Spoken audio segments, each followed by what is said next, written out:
Hello সবাইকে। সবাইকে স্বাগতম ইন্ট্রোডাকশন টু বায়োলজি অ্যান্ড কেমিস্ট্রির এক ক্লাসে। আপনারা এখন আমরা বেশ যে চ্যাপ্টার নিয়ে কথা বলবো সেটা হচ্ছে যে আমাদের যে সাবজেক্টটা এই যে প্লেলিস্ট যেটা এটা হচ্ছে introduction to biology and chemistry for computation. আইবিসিসির একদম বেসিক মানে এটাকে ধরো যে ইন্ট্রো বলতে পারো। যে তোমাদের হয়তো প্রথম ক্লাসে এই যে ইন্ট্রোটা মানে এই যে স্লাইডটা এই স্লাইড বা এই যে টপিকটা এটা দিয়ে তোমাদের পড়ানো শুরু করা হয়েছে। তো আসলে ভাইয়া সবার একটা কোশ্চেন থাকে যে ভাই আমি তো সিএসসি স্টুডেন্ট ভাই, আমি হয়তো বায়োলজি পছন্দ না এই কারণে আমি ভাই ফার্মাসিতে যাই নাই, আমি সিএসসি তে আসছি কারণ এখানে কোনো বায়োলজি নেই। তো আসলে এখানে বায়োলজি নাই এটা যেমনটা সত্য, তেমন আরেকটা সত্য হচ্ছে যে বায়োলজিতে অ্যাকচুয়ালি সিএসসি এর কাজ আছে। হ্যাঁ, বায়োতে আমরা চাইলে তোমার সিএসসি দিয়ে কিছু করতে পারি, আমাদের সিএসসি স্টুডেন্টরা বা সিএসসি গ্রাজুয়েটরা কিছু একটা করতে পারি। তো এই কারণে আমাদের অ্যাকচুয়ালি এই সাবজেক্টটা introduction to biology and chemistry. এখন তোমার প্রশ্ন হইতে পারে যে ভাই আমাদের কি এই জায়গায় কাজ আছে মানে এই সেক্টরটা আমরা কেন পড়াশোনা করতেছি। আচ্ছা, দেখো তো আমরা যখন সিকোয়েন্স অ্যালাইনমেন্টটা পড়ছি না যে ডিএনএ এর সিকোয়েন্স অ্যালাইনমেন্ট কিভাবে হয়। হ্যাঁ, সিকোয়েন্স অ্যালাইনমেন্ট আমরা কি পড়ছি যে এইভাবে তোমার হচ্ছে আমাদের ডিএনএ স্ট্রাকচার এইরকম। তো ডিএনএ কে যখন যদি আমরা ম্যাচ করতে চাই যে মানে একটা সিকোয়েন্সের সাথে মানে এ টি সি জি টি এইটার সঙ্গে যদি আমরা আরেকটা সিকোয়েন্সকে মিলাইতে চাই, ধরো যে আরেকটা সিকোয়েন্স এ সি টি জি টি, আরেকটা সিকোয়েন্স যখন আমরা মিলাইতে চাইবো তখন হচ্ছে আমাদেরকে অ্যালগোরিদম করতে হয়। আমরা দুইটা ওয়ে পড়ছিলাম, একটা হচ্ছে লোকাল, একটা হচ্ছে লোকাল অ্যালাইনমেন্ট, আরেকটা হচ্ছে কি আরেকটা ছিল হচ্ছে আমাদের গ্লোবাল অ্যালাইনমেন্ট। তো এই যে লোকাল অ্যালাইনমেন্ট এটা কিন্তু এক ধরনের অ্যালগোরিদম, তাই না? আমরা এই প্রসেসের নামটাকে বলি যে লোকাল অ্যালাইনমেন্ট, বাট এটা কিন্তু একটা অ্যালগোরিদমের উপর বেস্ট করে আমরা এটা করি আর কি। গ্লোবাল অ্যালাইনমেন্টের সেম, এটা একটা প্রসেসের নাম, বাট এটা একটা অ্যালগোরিদম। তো এই যে অ্যালগোরিদম, এই অ্যালগোরিদমটা কিন্তু আমাদেরকে কোড দ্বারা তৈরি করতে হয়, তাই না? যে আমাদের কোড দিয়ে এই অ্যালগোরিদমটা লিখতে হয়, কোড থেকে অ্যালগোরিদম, দেন অ্যালগোরিদম দিয়ে গ্লোবাল অ্যালাইনমেন্ট বা লোকাল করতে হয়, দেন আমরা হচ্ছে অ্যাকচুয়ালি এটা দেখতে পারি, ভিজুয়ালাইজ করতে পারি কম্পিউটারে। তো এই যে আমরা কোড দিয়ে একটা কোডের মাধ্যমে আমরা একটা অ্যালগোরিদম তৈরি করলাম, এই যে অ্যালগোরিদম তৈরি করলাম করার পরে সেখান থেকে আমরা আমাদের বায়োলজি রিলেটেড কাজগুলো করতেছি। এই কাজগুলো করার জন্য আমাদের অ্যাকচুয়ালি এই যে introduction to biology and chemistry বা এই যে বায়োলজিটা তোমাদেরকে পড়তে হবে। ঠিক আছে ভাই, ক্লিয়ার? তো বায়োলজি সেক্টরে গেল, এখন ভাই কেমিস্ট্রি সেক্টরে কেন ভাই? তো ধরো যে আমরা ছোটবেলায় অনেক ধরনের বিক্রিয়া করছি না ভাই? অনেক বিক্রিয়া করছি যে পানির সঙ্গে বিভিন্ন H2SO4, এটা একটা ধরো যে তোমার অ্যাসিড, আর হচ্ছে যে অ্যাসিডের সঙ্গে আমরা পানির হচ্ছে আমরা বিক্রিয়া করব। তো আমরা কি করতাম যে যদি আমরা ল্যাবরেটরিতে কারো কাজ করে এক্সপিরিয়েন্স থাকে আমরা ল্যাবে যাইতাম, দুইটা বিকারে আমরা দুই ধরনের আহ, ধরো যে যৌগ নিতাম, নেওয়ার পরে সেই যৌগটাতে কি করতাম আরেকটা আমরা হচ্ছে আরেকটা বিকার নিতাম, যে বিকারের মধ্যে এই দুইটা যৌগ এনে আমরা রাখতাম, এখানে এসে ঢেলে দিতাম, দেওয়ার পর আমরা দেখতাম যে এটা কোন ধরনের চেঞ্জ হইতেছে, এখানে কোন ধরনের চেঞ্জ হইতেছে। তো এই যে কাজটা করলাম এই কাজটা কি মানে অনেকটা রিস্কের না? রিস্ক বলতে কি বুঝাইতেছি, ধরো যে আল্লাহ না করুক যে এই যে আমাদের H2SO4 অ্যাসিডটা আছে এটা তোমার হাতের উপর পড়লো, তো এটা অনেক ধরনের বড় একটা সমস্যা, তাই না? কিন্তু যদি কেমন হইতো যদি আমি কোথাও একটা গিয়ে আমি বলতাম যে ভাই H2SO4 হয়, কোথাও একটা গিয়ে আমি বলতাম যে আমার হচ্ছে H2SO4, এটা ধরো লিখে দিতাম, আর H2O এটা লিখে দিতাম, এখান থেকে কি আসবে সেটা আমাদের হচ্ছে কেউ একজন বলে দিত, কেউ একজন বলে দিত। এই যে কেউ একজন বলে দিত এইটাও কিন্তু আমরা কম্পিউটারের মাধ্যমে করতে পারি। কম্পিউটারের মাধ্যমে কিভাবে করতে পারি? অনেক সিমুলেটর ওয়েবসাইট আছে যেগুলোতে আমরা এই কাজটা করতে পারি। আমার কথা ক্লিয়ার? সিমুলেটর কি, সিমুলেটরে গিয়ে আমরা যদি লিখে দেই যে ভাই আমার হচ্ছে এইটা H2SO4 একটা যৌগ আর H2O একটা যৌগ, এই দুইটা যৌগ আমি বিক্রিয়া করতে চাচ্ছি, বিক্রিয়া করলে কি হবে তুমি একটু আমারে বলে দাও। তখন সে সুন্দর মতো তোমার হচ্ছে ওই বিক্রিয়াটা তুমি ল্যাবরেটরিতে না করে ওই সিমুলেটরে অনলাইনে তুমি এই বিক্রিয়াটা তুমি করে দেখতে পারবা যে এটা উৎপাদ কি আসে, এটা কি ধরনের আউটপুট দিবে, এইটা রিঅ্যাকশনের টেম্পারেচার কি বাড়বে নাকি টেম্পারেচার কমবে। এই যে কাজগুলো এই কাজগুলো আমরা করতে পারি। এছাড়াও আমরা কি আর কোনো কিছু করতে পারি না? ভাই করতে পারি। দেখো তো আমরা ছোটবেলায় কি পড়ছি, ছোটবেলায় পড়ছি আমাদের একটা নিউক্লিয়াস থাকে, একটা পরমাণু কেন্দ্রে নিউক্লিয়াস থাকে, এবং এই নিউক্লিয়াসকে কেন্দ্র করে হচ্ছে আমাদের ইলেকট্রন ঘুরতে থাকে। ঠিক আছে ভাই? তো এই যে ইলেকট্রন ঘুরতে থাকে, এই ইলেকট্রন ঘুরতে থাকা এবং এখানে যে আমাদের নিউক্লিয়াস আছে, এখানে ধরো যে দুইটা ইলেকট্রন দিলাম। হ্যাঁ, আমার নিউক্লিয়াসে কি কি থাকে? প্রোটন থাকে এবং হচ্ছে থাকে হচ্ছে তোমার নিউট্রন থাকে। এই যে আণুবীক্ষণিক পর্যায়ে গিয়ে ধরো যে আমি এখান থেকে আমার এখান থেকে একটা ইলেকট্রনকে আমি সরায় ফেললাম, এটাকে আমি ভ্যানিশ করে ফেললাম। তো এটাকে যদি আমি সরায় ফেলি তাইলে এই যে আমার যে পরমাণু আছে এই পরমাণুর মধ্যে কি ধরনের চেঞ্জ হতে পারে, এই চেঞ্জটাও আমরা প্রেডিক্ট করতে পারি আমরা অ্যাকচুয়ালি কম্পিউটার সিমুলেশনের মাধ্যমে, কম্পিউটারের মাধ্যমে। তো এই কারণে আমাদের হচ্ছে introduction to biology and chemistry এটা পড়তে হবে। তো আজকের টপিকে অনেক কিছু থাকতে পারে থিওরিতে তোমাদের, বাট আমরা সেই দিকে যাব না। আমরা যাবো বেসিক্যালি একদম যেটা আমাদের মেইন যে বিষয়টা সেটার দিকে। আচ্ছা, আহ, ভাই আমি আবার শুরু করছি। তো আচ্ছা, আমরা হচ্ছে আবার এটা শুরু করি। আচ্ছা, তো আজকে আমরা যেটা যাব সেটা হচ্ছে আমাদের মেইন বিষয়ের দিকে। মেইন বিষয় ডিরেক্ট কেন যাচ্ছি, কারণ ভাই তোমাদের থিওরিতে যে জিনিসগুলো আছে সেগুলো হচ্ছে কি, যে কম্পিউটার কিভাবে কেমিস্ট্রিতে ব্যবহার হয়, হ্যাঁ, ধরো যে কম্পিউটার কেমিস্ট্রিতে কিভাবে ব্যবহার হয়, কম্পিউটার কিভাবে হচ্ছে ব্যবহার হয় কেমিস্ট্রিতে, তারপর কিভাবে ব্যবহার হয় তোমার বায়োলজিতে, মানে কোন কোন সেক্টর ব্যবহার হয় এগুলো তোমাদের বলা আছে, বাট এগুলো থিওরিটিক্যাল, এগুলো খুব আমরা জানি যে বায়োলজিতে কিভাবে ব্যবহার হয়। আমি তো তোমাদের এক্সাম্পল দিলাম, কেমিস্ট্রির এক্সাম্পল দিছি। সো এই জিনিসগুলো একটু ব্রড ভাবে, একটু বিস্তারিত ভাবে, একটু বইয়ের ভাষায় বলা আছে, বাট আমরা এটা বইয়ের ভাষায় না, এটা আমরা নিজেদের ভাষায় পড়ছি এবং নিজেদের ভাষায় মনে রাখার চেষ্টা করবো। তখন এখান থেকে যদি কোনো কোশ্চেন আসে সেটার অ্যান্সার আমরা সহজে দিতে পারবো, নয়তো এটার অ্যান্সার দেওয়া একটু মুশকিল হয়ে যায়, কারণ এটা থিওরিটিক্যাল, তো একটু বুঝে লিখতে হয়। আমরা আজকে যে মেইন বিষয় যাব সেটা হচ্ছে ডিসিএস। এটার মানে কি? এটার মানে হচ্ছে distributed control system. Distributed control system. আচ্ছা, আমি এক্সট্রিমলি সরি আমার হাতের লেখার জন্য, আমার হাতের লেখা অনেক বাজে, এটার জন্য আমি অনেক বকা খাই, তবু আমার হাতের লেখাটা ঠিক হয় না। তো ডিসিএস, ডিস্ট্রিবিউটেড কন্ট্রোল সিস্টেম। এখন ভাই এই ডিস্ট্রিবিউটেড কন্ট্রোল সিস্টেম এটা কি ভাই? এটা মানে এই ডিস্ট্রিবিউটেড মানে ভাগ ভাগ করা, কন্ট্রোল মানে নিয়ন্ত্রণ, সিস্টেম একটা কোন একটা সিস্টেম বা কোনো কিছু একটা। তো ভাই এই জিনিসটা কি? আচ্ছা, তোমাদের একটা সিনারিও দিই। সিনারিও কি? সিনারিও হচ্ছে যে এখানে অনেকগুলা মেশিন, ধরো যে একটা লাইনের মধ্যে আছে, বা এটা একটা কোম্পানির প্রোডাকশন লাইন, প্রোডাকশন লাইনের মধ্যে অনেকগুলা মেশিন আছে, 10,000, 20,000, 30,000 মেশিন আছে। এখন এই মেশিনগুলা তোমাকে চালু করতে হবে, ঠিক আছে? তো তুমি কি একটা একটা করে এসে মেশিন চালু করবা? মানে প্রথমে একটা করলা, তারপর আরেকটা, তারপর আরেকটা, তারপর আরেকটা? তা তো তুমি করবে না, তাই না? তুমি কি করবা?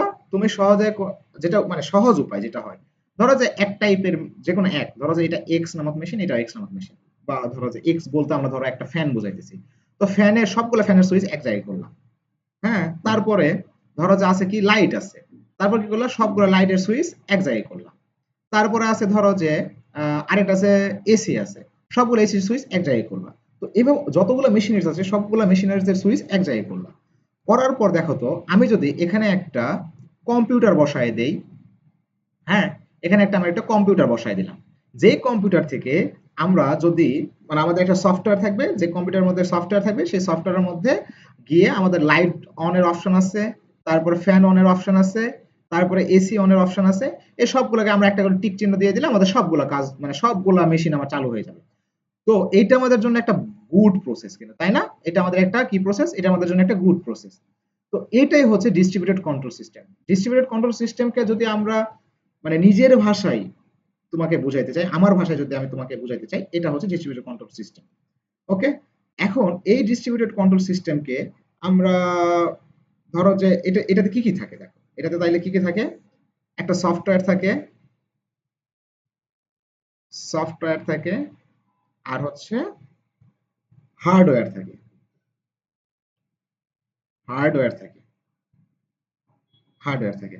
ওকে, সো আমাদের সফটওয়্যার থাকে আর হচ্ছে হার্ডওয়্যার থাকে। ডিস্ট্রিবিউটেড কন্ট্রোল সিস্টেমে দুইটা থাকে। এক্সাম্পল তখন যেটা দেখালাম যে এটাতে দুইটা জিনিস থাকে, একটা হচ্ছে সফটওয়্যার থাকে আর একটা হচ্ছে হার্ডওয়্যার পার্ট থাকে। এখন এই ডিস্ট্রিবিউটেড কন্ট্রোল সিস্টেম আমরা যদি কোনো একটা প্রতিষ্ঠানে যদি লাগাইতে চাই, ধরো আমি একটা, আচ্ছা লুপ এন্ড লজিক, ধরো যে loop and logic, loop and logic, loop and logic নামে একটা নতুন একটা কোম্পানি চালু হয়েছে। এই কোম্পানি চাইতেছে, এই কোম্পানির অনেকগুলো কাজ আছে, এই কোম্পানি চাইতেছে যে ভাই আমার দরকার, তোমার কাছে আসলো এসে বলতেছে আমার দরকার যে এই কোম্পানির কাজগুলো যেন সব অটোমেটেড হয়, সবকিছু কি কি করতে হবে? অটোমেটেড হইতে হবে। তো অটোমেটেড কি কি করতে হবে? ধরো যে এই কোম্পানি তৈরি করে যে এই কোম্পানি কি তৈরি করে? ধরো এই কোম্পানি ল্যাপটপ তৈরি করে, হ্যাঁ, ল্যাপটপ তৈরি করে। ওকে, সো এই কোম্পানি, এক মিনিট আমি একটু মিশাই নিই এগুলা। আচ্ছা, এই লুপ এন্ড লজিক কি তৈরি করে? লুপ এন্ড লজিক আমাদের হচ্ছে ল্যাপটপ তৈরি করে। এখন ল্যাপটপ তৈরি করতে গেলে কি কি করতে হবে ভাই? ল্যাপটপ তৈরি করতে গেলে যে এই যে ল্যাপটপ তৈরি, এটা কখন থেকে শুরু হবে? একটা টাইম সেট করতে হবে যে এটা কখন থেকে শুরু হবে, তাই না? তারপরে ধরো যে উম, আর কি করতে হবে যে কোন দিকে হচ্ছে যে তোমার কখন কোনটা শুরু হবে, তাই না? মানে টাইমে পুরো প্রোডাকশনটা কখন শুরু হবে এইটা একটা। তারপরে ধরো যে হচ্ছে যে শুরু হইলো, হওয়ার পরে এসে তৈরি হবে, মানে একটা কম, মানে একটা হচ্ছে যে ওয়্যার হাউসের মধ্যে আসবে, এসে সেখানে এসে কি হবে, সেখানে এসে ল্যাপটপের সবগুলা পার্টস অ্যাড হবে, পার্টস গুলা সব কি হবে, অ্যাসেম্বল হবে বা অ্যাড হবে। হওয়ার পরে তোমার হচ্ছে যে 3 নাম্বার আসবে, ধরো যে হচ্ছে কোয়ালিটি কন্ট্রোল হবে। কোয়ালিটি কোয়ালিটি কন্ট্রোল হবে। এইভাবে করে আরো কয়েকটা স্টেপের মাধ্যমে এটা হবে। তো এই সবগুলো স্টেপকে আমরা বোঝার সুবিধার্থে আমরা হচ্ছে 5 ভাগে ভাগ করছি। সেই 5টা ভাগ কি কি ভাইয়া? সেই 5টা ভাগ হচ্ছে এই ডিএস, ডিস্ট্রিবিউটেড কন্ট্রোল সিস্টেম, যদি কোনো কোম্পানিতে আমরা ইমপ্লিমেন্ট করতে চাই তখন আমাদেরকে সেটাকে 5টা ভাগে ভাগ করতে হয়। সেই 5টা ভাগকে আমরা বলি যে হচ্ছে এটা প্রথম থেকে শুরু হয় 0 4।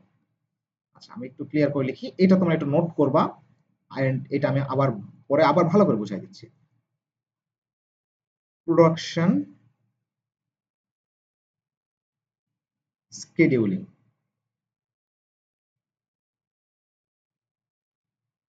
প্রোডাকশন স্কেডিউলিং এইটার আবার হচ্ছে লেভেল কত? ধরো যেটা, এটাকে আমি লেভেল দেই, যেটা হচ্ছে লেভেল 0 4, লেভেল 0 4। এরপরে আসবে হচ্ছে প্রোডাকশন কন্ট্রোল, প্রোডাকশন কন্ট্রোল সবগুলো লিখে নিই, তারপর আমি লেভেলগুলো বলতেছি যে লেভেল আমরা এখানে কেন দিচ্ছি। তারপরে 3 নাম্বার আসবে প্ল্যান্ট সুপারভাইজারি,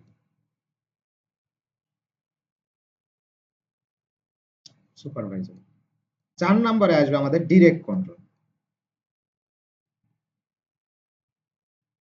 ডিরেক্ট কন্ট্রোল। ওকে ভাইয়া? এরপরে আসি আমরা 5 নাম্বারে, আমাদের আমাদের 5 নাম্বার আসবে ফিল্ড লেভেল, ফিল্ড লেভেল। এখন আমরা দেখব যে এটা কোনটার লেভেল কত। এটা 0 4, আমি সবগুলো অ্যারো দিয়ে নেই, তারপর আমি লিখতেছি। 0 4, এটা 0 3, এটা 0 2, এটা 0 1, আর এটা হচ্ছে 0 0। ওকে, আমাদের হচ্ছে এই কয়েকটা লেভেল। ক্লিয়ার ভাই? আমাদের কয়টা লেভেল হলো তাহলে? এখানে আমাদের হচ্ছে এখানে 5টা লেভেল হলো, 0 1, 0 3, 0 2, 0 0 এবং 0 1। এখন ভাই কোনটার কাজ কি? প্রোডাকশন স্কেডিউলিং, এটা দ্বারা তুমি কি বুঝতেছো? প্রোডাকশন স্কেডিউলিং হচ্ছে যে এইটা থাকবে একটা সেন্টার কম্পিউটারে। আমি তোমাকে ওই যে বলছিলাম না যে সুইচ অন অফ করার জন্য আমরা একটা সফটওয়্যার রাখবো, বা সেন্টার একটা কম্পিউটার রাখবো, যে কম্পিউটারের মধ্যে একটা সফটওয়্যার থাকবে। তো এইটা হচ্ছে আমাদের একটা সেই সেন্ট্রাল, একদম সেন্ট্রাল, আমাদের সেন্ট্রাল কম্পিউটার। ওকে ভাই? এরপরে ওই যে সেন্ট্রাল কম্পিউটার যে আসলো, মানে ওখান থেকে আমরা সুইচ, ধরো যে লাইটের সুইচটা অন করে দিলাম, তখন কি ওই সিগন্যালটা যতগুলো লাইট মিলাই একটা জায়গায় আছে, অনেকগুলো লাইট মিলায় আমরা কি এটা মিশাই দিছি? হ্যাঁ, আমি এটা মিশাই দিছি, আমি এক্সট্রিমলি সরি। আমি আবার হচ্ছে একটু তোমাদেরকে বুঝাই দিই। এখানে ধরো যে সবগুলো লাইটের সুইচ বা কানেকশন এখানে করা আছে, তো এখানে আমার সেন্ট্রাল কম্পিউটার আছে। এখান থেকে ইনস্ট্রাকশন আসবে এখানে যে ভাই তুমি এটা চালু করে দাও। হ্যাঁ, সে তখন করবে কি, সে হচ্ছে এই যে কোঅর্ডিনেট কম্পিউটার বা হচ্ছে আমাদের প্রোডাকশন কন্ট্রোল যেটা, এখানে এসে সে সুইচটা সেই ইনস্ট্রাকশনটা পালন করবে। করার পরে এরপরে আসবে হচ্ছে আমাদের প্ল্যান্ট সুপারভাইজারি। এখান থেকে সে করবে কি, সে এখানে এসে সবগুলো লাইট আমাদের অন করে দিবে। ক্লিয়ার? তার মানে আমাদের কয়টা গেল? 3টা স্টেপ গেল। এরপর বাকি থাকে আরো 2টা স্টেপ। এরপর আসবে ডিরেক্ট কন্ট্রোল। ডিরেক্ট কন্ট্রোল কি? ধরো যে আমার হচ্ছে এখানে যে আমার লাইটটা আছে, এই লাইটটা আমার এখানে আলো পড়তেছে, বা এই লাইটটা আমি হচ্ছে যে একটু যদি বাঁকা করে দেই, এই দিক থেকে যদি একটু বাঁকা করে দেই, তাইলে হয়তো আমার আলোটা এই দিকে যাবে, এখানে এসে আলোটা পড়বে। আর প্রথম আলো পড়তেছে এখানে। তো এই যে আমি এখানে মেকানিক্যাল চেঞ্জ করে বা এখানে চেঞ্জ করে আমি আলোর ডিরেকশন চেঞ্জ করতেছি বা লাইটের ডিরেকশন চেঞ্জ করতেছি, এইটা আমাদের আসে হচ্ছে ডিরেক্ট কন্ট্রোল। এরপরে থাকে ফিল্ড লেভেল। আমাদের যখন কোনো একটা কোম্পানিতে ডিসিএস বা ডিরেক্ট কন্ট্রোল সিস্টেম আমাদের ইমপ্লিমেন্ট করতে হয়, তখন আমাদের এইভাবে এইভাবে 5টা ধাপে আমাদের কাজগুলো হয়। প্রথম ধাপ কি? প্রথম ধাপ হচ্ছে প্রোডাকশন স্কেডিউলিং, এটা লেভেল 4। লেভেল 4 উপরে, হ্যাঁ, এবং ধীরে ধীরে নিচের দিকে আসবে। তারপরে প্রোডাকশন কন্ট্রোল, ধরো যে এটা সিইও, এটা সিএমও, এটা ব্রাঞ্চ ম্যানেজার, এটা ধরো যে ডিভিশনাল ম্যানেজার, এটা ডিস্ট্রিক্ট ম্যানেজার, এটা হচ্ছে যে সাধারণ একজন ম্যানেজার। তো এইভাবে সিকোয়েন্সটা আসে, উপর থেকে নিচের দিকে এই সিকোয়েন্সটা কাজ করে। এখান থেকে এখন তোমাদের কোশ্চেন কি আসতে পারে? এখান থেকে তোমাদের কোশ্চেন আসতে পারে যে দেখো, একটা কোম্পানি আছে, যেমন ওই যে বললাম তো লুপ এন্ড লজিক কোম্পানি আছে, এখানে একটা জিনিস তৈরি হয়, এই জিনিসের জন্য কিছু স্টেপ ফলো করতে হয়, যেখানে কাজ মানুষের শ্রম কম লাগে। তো এটা কোন ধরনের সিস্টেম, তোমরা একটু এক্সপ্লেন করো। তখন তোমাদের বলতে হবে এটা DCs system, distributed control system, যে সিস্টেমে আমাদের এই যে 5টা স্টেপ আছে, এই 5টা স্টেপে কাজ হয়, এই কারণে মানুষের শ্রম কম লাগে। সো এইভাবে এখান থেকে কোশ্চেন আসবে, এখান থেকে খুব বেশি কঠিন কিছু হবে না তোমাদের কোশ্চেন। আচ্ছা, এরপর আমাদের আরেকটা জিনিস পড়তে হবে, খুবই মজার একটা বিষয়, সেটা হচ্ছে কি? সেটা হচ্ছে ক্রোমাটোগ্রাফি। এটা হচ্ছে কেমিস্ট্রির পার্টে, CHRO,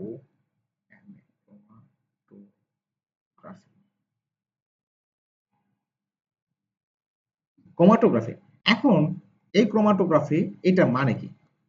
ক্রোমো শব্দের অর্থ কি ভাই? ক্রোমো শব্দের অর্থ তোমরা হচ্ছে কি কি পড়ছো? ক্রোমো দিয়ে ক্রোমোজোম পড়ছো, তারপর ক্রোমো থেকে ক্রোমোপ্লাস্ট পড়ছো। তো এই যে ক্রোমো শব্দটা, এইটার অর্থ কি? এটার অর্থ তোমরা যদি কারো মনে থাকে তাহলে তোমরা একটু কমেন্ট করবা যে ক্রোমো শব্দটার অর্থ। ওকে, এটা আমি না বললাম, এটা আমি কমেন্ট সেকশনে একটু চেক করবো যে তোমাদের কারো এটা মনে আছে কিনা। যদি মনে থাকে, দ্যাটস গুড। মনে না থাকলে অসুবিধা নেই। সরি, আমি জুম ইন করে নেই। আচ্ছা, তো আমরা এখন কি দেখতেছি? আমরা এখন দেখতেছি ক্রোমাটোগ্রাফি। ক্রোমাটোগ্রাফি অ্যাকচুয়ালি কি ভাই? ক্রোমাটোগ্রাফি, ধরো যে একটা এখানে আমাদের একটা সুন্দর একটা বক্স, বক্স না, ধরো যে একটা জার আছে।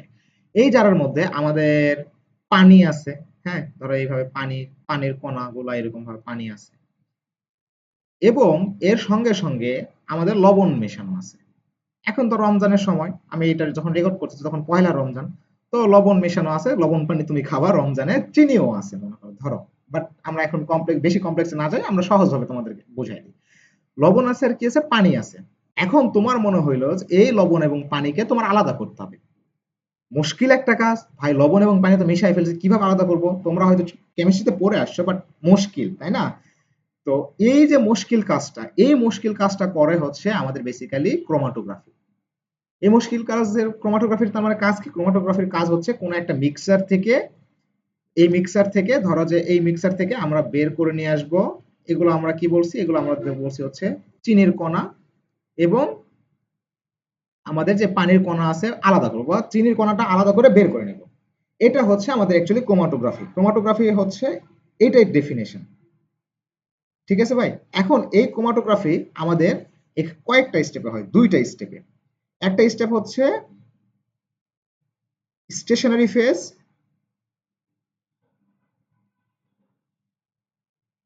স্টেশনারি ফেজ, আরেকটা হচ্ছে তোমার mobile phase, mobile phase. Stationary ফেজে কি হয় ভাই? স্টেশনারি ফেজ হয়, আমরা ধরো যে এটা আলাদা করতে গেলে এটাকে আমাদের কি করতে হবে? এটাকে সর্বপ্রথম আমাদের একটা ভালো একটা বিকার বা একটা জারে নিয়ে আসতে হবে, যেখানে আমরা হিট দিতে পারবো, তাই না? আমরা যেখানে এইভাবে, ধরো যে এখান থেকে আমরা হিট দিতে পারবো, এই যে হিট দেওয়ার মতো একটা জায়গা আমাদের নিয়ে একটা বিকারে নিয়ে আসতে হবে, নিয়ে এসে এখানে আমাদেরকে প্রথমে এই পুরো মিক্সারটা ঢেলে দিতে হবে। হ্যাঁ, ঢেলে দেওয়ার সময় কি এবং এটা যে এই যে আমরা যখন কোনো মিক্সার থেকে চিনি থেকে পানি থেকে যখন চিনি আলাদা করি, তখন যেভাবে করতে হয় যে হিট দেওয়ার পরে উপরে কোনো কিছু একটা আস্তরণ দিতে হয়, মানে ঢেলে দেওয়ার পরে উপরে কোনো কিছু একটা আস্তরণ দিতে হয়, এই যে বাষ্পটা এখান থেকে ওঠে। আচ্ছা, বাষ্পটাকে আমি অন্য কালার দিয়ে দেখাই। এই যে বাষ্প এখান থেকে ওঠে, সেই বাষ্পটাকে আবার নিয়ে এসে কোনো একটা পাত্রে এখানে রাখতে হয়, তাইলে আমরা হচ্ছে পানি পাই, এবং সবার শেষে এখানে আমাদের চিনি থেকে যায়, এই যে নিচের দিকে চিনি লেগে থেকে যায়।